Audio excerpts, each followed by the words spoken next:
എല്ലാവർക്കും നമസ്തേ. ഇന്ന് മേടം രാശിയിലെ 2.15 നക്ഷത്രക്കാർക്ക്, അതായത് അശ്വതി, ഭരണി, കാർത്തിക, അൽഭാഗം അടങ്ങിയ 2.15 നക്ഷത്രക്കാർക്ക് ഈ ഒരു പുതുവർഷം, മലയാള വർഷം 1201 ആണ്ട്, അതായത് 2025 ചിങ്ങമാസം മുതൽ അടുത്ത വർഷം ചിങ്ങമാസം വരെയുള്ള ഒരു 2026 ചിങ്ങമാസം വരെയുള്ള ഒരു വർഷക്കാലഘട്ടം എങ്ങനെയൊക്കെയാണ് അനുകൂലമായും പ്രതികൂലമായും സ്വാധീനിക്കുന്നതെന്നാണ് പറയാനായിട്ട് പോകുന്നത്. ആശയവിനിമയ ശേഷിയും പഠന താല്പര്യവും വർദ്ധിക്കുന്നതായ ഒരു സമയമാണ്. വിദേശത്തെ വിദ്യാഭ്യാസത്തിനോ ജോലിക്കോ വേണ്ടിയിട്ട് ശ്രമിക്കുന്നവർക്ക്, public relation, sales, team leader മേഖലയിൽ പ്രവർത്തിക്കുന്നവർക്കും അനുകൂലമാണ്. പുതിയ അവസരങ്ങളൊക്കെയും ഈ കാലഘട്ടത്തിൽ ഉണ്ടാവും. മാധ്യമ പ്രവർത്തകർ, അധ്യാപകർ, കൊറിയർ സർവീസ്, പോസ്റ്റൽ ഡിപ്പാർട്ട്മെന്റ് ഈ വിധ മേഖലയിൽ പ്രവർത്തിക്കുന്നവർക്ക് അനുകൂലമാണ്. വിവിധ മേഖലയിൽ ജോലി കിട്ടാനുള്ള സാധ്യതയും വളരെ കൂടുതലാണ്. തീരുമാനങ്ങളിൽ കുഴപ്പങ്ങൾ, അതായത് കൺഫ്യൂഷൻസ് ഒത്തിരി ഉണ്ടാവാം. 5ാം ഭാവത്തിൽ കേതുവാണ് സഞ്ചരിക്കുന്നത്. പ്രണയബന്ധങ്ങൾ ചില തെറ്റിദ്ധാരണകളും അകൽച്ചകളും ഉണ്ടായേക്കാം. ദമ്പതികൾക്കിടയിൽ ഇമോഷണൽ ബോണ്ടിങ് കുറഞ്ഞു പോകാതെ ശ്രദ്ധിക്കണം. കുട്ടികളുടെ ആരോഗ്യകാര്യത്തിൽ ശ്രദ്ധ കൊടുക്കേണ്ടിയാണ്. പ്രഗ്നൻ്റ് ആയിട്ടുള്ള പെൺകുട്ടികൾ അവനവൻ്റെ ഒരു ടെൻഷൻസ് കുറയ്ക്കണം. അതിന് ഭജൻസ് ഒക്കെ കേൾക്കുന്നത് നല്ലതായിരിക്കും ഈ സമയത്ത്. സാമ്പത്തിക അച്ചടക്കം ഉണ്ടാവണം. അനാവശ്യ കൂട്ടുകെട്ടുകൾ, ധന ഇടപാടുകൾ, ഈ സമയത്ത് പാർട്ട്ണർഷിപ്പ്, ബിസിനസ് ഇതൊക്കെ ഒഴിവാക്കേണ്ടതാണ്. മൈൻഡ് റിലാക്സേഷന് വേണ്ടിയിട്ട് മൈൻഡ് റിലാക്സേഷൻ ടെക്നിക്സ് ഉപയോഗിക്കേണ്ടതാണ് ഈ സമയം. ജേർണലിസം, പബ്ലിക് റിലേഷൻ, അധ്യാപനം, സ്പിരിച്വൽ ട്രെയിനേഴ്സ്, സാഹിത്യരംഗം, ഭാഷ, തത്വചിന്ത, ട്രാവൽ ആൻഡ് ടൂറിസം, അതുപോലെ ട്രെയിനിങ് റിലേറ്റഡ് ജോബ്സ് ചെയ്യുന്നവർ, മോട്ടിവേഷണൽ സ്പീക്കേഴ്സ് ഇവർക്കൊക്കെയും അനുകൂലമാണ്. എഴുത്ത്, കൗൺസിലിംഗ് മേഖലയിൽ പ്രവർത്തിക്കുന്നവർക്കും അനുകൂലമാണ്. ദൂരദേശത്ത് ജോലി ചെയ്യുന്ന വ്യക്തികൾ സ്വദേശത്ത് ട്രാൻസ്ഫറിന് വേണ്ടി ശ്രമിച്ചു കഴിഞ്ഞാൽ ഈ സമയത്ത് ട്രാൻസ്ഫർ കിട്ടാനുള്ള സാധ്യത വളരെ കൂടുതലാണ്. കൗൺസിലിംഗ് രംഗത്ത് നിൽക്കുന്നവർ അവനവൻ്റെ സെൽഫ് റിലാക്സേഷൻ ടെക്നിക്സ് ഈ സമയത്ത് നിർബന്ധമായും ഫോളോ ചെയ്യണം. കാരണം 5ലെ കേതു കാരണം.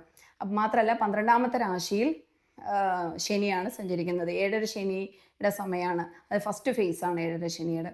മേടം രാശിക്കാർക്ക് നേതൃഗുണമുള്ളവരും ആത്മവിശ്വാസത്തോടെ പ്രവർത്തിക്കുന്നവരുമാണ്. എന്നാൽ താൽക്കാലികമായി ഈ ഒരു കാലഘട്ടത്തിൽ ആത്മവിശ്വാസ കുറവുണ്ടാവാം. പലതിനും കാലതാമസം നേരിടേണ്ടിയായിട്ട് വരാം. അതൊരു പല കാര്യങ്ങളും ഈ ഇത്തരത്തിലുള്ള ബ്ലോക്കുകളൊക്കെ എന്ന് വെച്ചാൽ താൽക്കാലികമായ പ്രശ്നമാണ്, ഒരു പെർമനന്റ് ഇഷ്യൂ ഒന്നും അല്ല.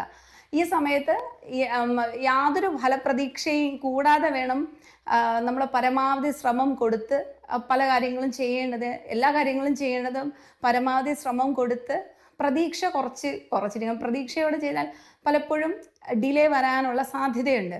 നമ്മുടെ ധർമ്മം അനുസരിച്ച് നിഷ്കാമമായി പ്രവർത്തിക്കാനുള്ളൊരു മനോഭാവം ഈ സമയത്ത് ഉണ്ടാവണം. നമ്മൾ ഫലം കിട്ടിയാൽ നല്ലത്, ഇല്ലെങ്കിലും അത് നമ്മൾ ഡിസപ്പോയിൻറ്റഡ് ആവരുത്. അതിൽ നിന്നൊരു ലെസൺ നമ്മൾ ലേൺ ചെയ്തു എന്ന് മാത്രം ചിന്തിച്ചാൽ മതി. ഡിസപ്പോയിൻറ്റഡ് ആകാതെ ഇരിക്കുക എന്നുള്ളതാണ്. അതിനുള്ള ഫലം നമുക്ക് കുറച്ച് സമയം കഴിയുമ്പോൾ അത് കിട്ടിക്കോളും എന്നുള്ളതാണ്. ഈ ഒരു വർഷക്കാലഘട്ടം കുറച്ച് ബ്ലോക്കുകൾ അവിടെ ഉണ്ടായിരിക്കും എന്നുള്ളതാണ്. സ്ത്രീകൾ കാരണമായി ബുദ്ധിമുട്ടുകൾ ഉണ്ടായേക്കാം. പ്രത്യേകിച്ച് തൊഴിൽ മേഖലയിൽ സ്ത്രീകൾ കാരണമായി ചില ബ്ലോക്കുകളൊക്കെ കുറച്ച് ബുദ്ധിമുട്ടുകളൊക്കെ ഫേസ് ചെയ്തു എന്ന് വരാം. ചിലപ്പം സീനിയേഴ്സ് ആയിരിക്കാം, അല്ലെങ്കിൽ ബോസ് ആയിരിക്കാം. അങ്ങനെ സ്ത്രീകളുണ്ടെങ്കിൽ കുറച്ച് ഹെഡേക്സ് ഉണ്ടാവാം. സഹോദരങ്ങൾക്ക് സഹായം ചെയ്യുകയോ സഹോദരങ്ങളാൽ സഹായം ലഭിക്കുകയോ ചെയ്യാം. ആരെങ്കിലും ഈ കാലഘട്ടത്തിൽ ഉപകാരം ചെയ്താൽ അതിന് പ്രത്യുപകാരം ചെയ്യേണ്ട സാഹചര്യത്തിൽ പ്രത്യുപകാരം ചെയ്യാനായിട്ട് ശ്രമിക്കണം. അല്ലാത്ത പക്ഷം പല വിരോധങ്ങളും ഉണ്ടാകാനുള്ള സാധ്യതയും ഈ ഒരു സമയത്തുണ്ട്. പല കാര്യങ്ങളും കിട്ടുമെന്നുള്ള പ്രതീക്ഷ നൽകിയിട്ട് നേട്ടങ്ങൾ കൈവരിക്കാൻ കാലതാമസം ഉണ്ടായേക്കാം. ഉദരം, കണ്ണുകൾ, കാൽപാദങ്ങൾ ഇത്തരത്തിലെ അവയവങ്ങളുടെ ആരോഗ്യം നമ്മൾ ശ്രദ്ധിക്കേണ്ടതാണ്. ഡയബറ്റിക്സ് ഉള്ള വ്യക്തികൾ കാൽപാദങ്ങളുടെ ബ്ലഡ് ഫ്ലോ ടെസ്റ്റ് ചെയ്യേണ്ടതാണ്. പുതിയ കോഴ്സുകൾ പഠിക്കാനും പ്രൊഫഷണൽ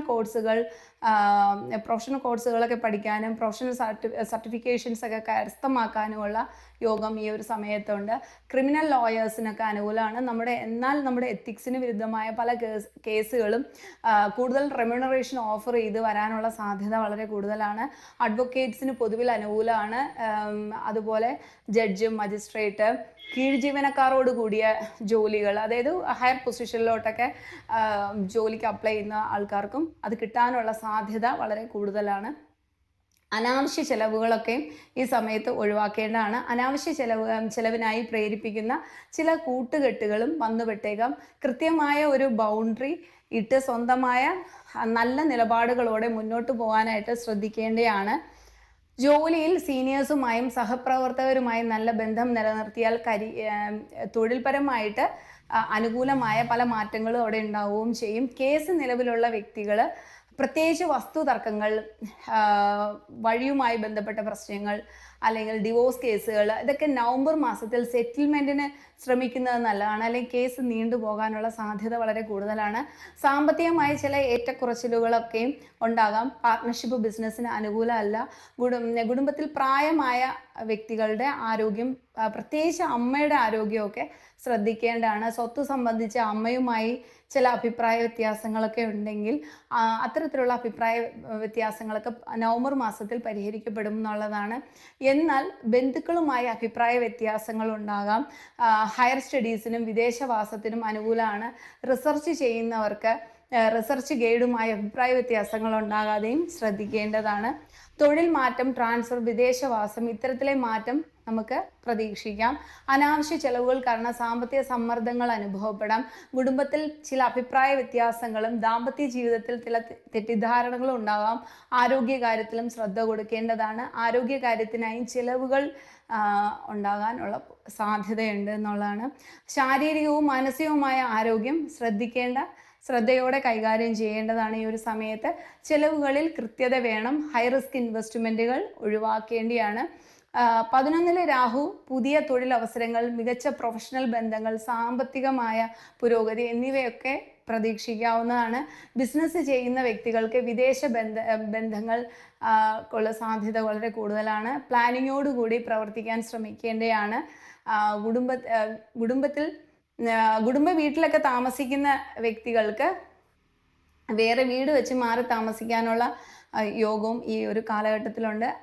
അമിത ആഗ്രഹങ്ങൾ, ഉത്കണ്ഠ, ഉറക്കക്കുറവ്, ഉദര സംബന്ധമായ രോഗപീഠകളൊക്കെ ഉണ്ടാവും. നല്ല ഭക്ഷണശീലം ഒക്കെ ഉണ്ടാവേണ്ടിയാണ് ഈ ഒരു സമയത്ത്. ആത്മീയതയിലേക്കുള്ള താല്പര്യം കൂടുതൽ വർദ്ധിക്കും. ധ്യാനം, ജപം, പ്രാർത്ഥന തുടങ്ങിയ ആത്മീയ ശീലങ്ങൾ വളർത്തിയെടുക്കാനായിട്ട് ശ്രമിക്കുകയും വേണം. ശനിയുടെ സ്വാധീനം കൊണ്ട് ജീവിതത്തിൽ പരീക്ഷണങ്ങൾ കൊണ്ടുവരും. ഒറ്റപ്പെടൽ, ഉത്കണ്ഠ, ഇതൊക്കെ ചില സാഹചര്യങ്ങൾ കൊണ്ട് വന്നുപെട്ടേക്കാം. പക്ഷെ അതുവഴി നിങ്ങളുടെ യഥാർത്ഥ കഴിവുകളും ഗുണങ്ങളും മനസ്സിലാക്കാനും കഴിയും എന്നുള്ളതാണ്. വിദേശ യാത്രകൾ, വിദേശത്ത് ജോലി, വിദേശത്ത് താമസം എന്നിവയ്ക്കും സാധ്യത ഉണ്ട്. കെയറർ വിസയിലൊക്കെ പോകാനായിട്ട് ശ്രമിക്കുന്ന വ്യക്തികൾക്ക് വളരെ അനുകൂലമാണ്. PR-ന് വേണ്ടി ശ്രമിക്കുന്നവർക്കും അത് കിട്ടാനുള്ള യോഗം ഈ ഒരു സമയത്തുണ്ട്. കുറച്ച് ഡിലേ വന്നാലും കിട്ടും എന്നുള്ളതാണ്. യാഥാർത്ഥ്യ ബോധത്തോടെ പ്രവർത്തിക്കുന്ന ഒരു സമയമാണ്. അതുപോലെ എയർപോർട്ട്, ഹോസ്പിറ്റൽ, ജയില് ഇങ്ങനെയുള്ള ഏരിയയിൽ, അതുപോലെ ക്ഷേത്രങ്ങൾ, തുടങ്ങിയ ഏരിയയിൽ ജോലി കിട്ടാനുള്ള യോഗവും ഈ കാലഘട്ടത്തിലുണ്ട് എന്നുള്ളതാണ്. പഠനത്തിന് അനുകൂലം തന്നെയാണ് ഈ സമയം. ഹയർ സ്റ്റഡീസിനൊക്കെ അനുകൂലം തന്നെയാണ്. അപ്പോൾ ഇതൊക്കെയാണ് ഈ ഒരു വർഷത്തെ, ഈ മലയാളം വർഷം 1201 ആണ്ടിലെ മേടം രാശിക്കാരുടെ കുറച്ച് ഫലം. ഈ ഒരു വീഡിയോ എല്ലാവർക്കും ഇഷ്ടമായിട്ടുണ്ടെങ്കിൽ ലൈക്ക് ചെയ്യുക, ഷെയർ ചെയ്യുക, കമൻറ്റ് ചെയ്യുക കേട്ടോ. ഇനിയും കാണാം. ബൈ.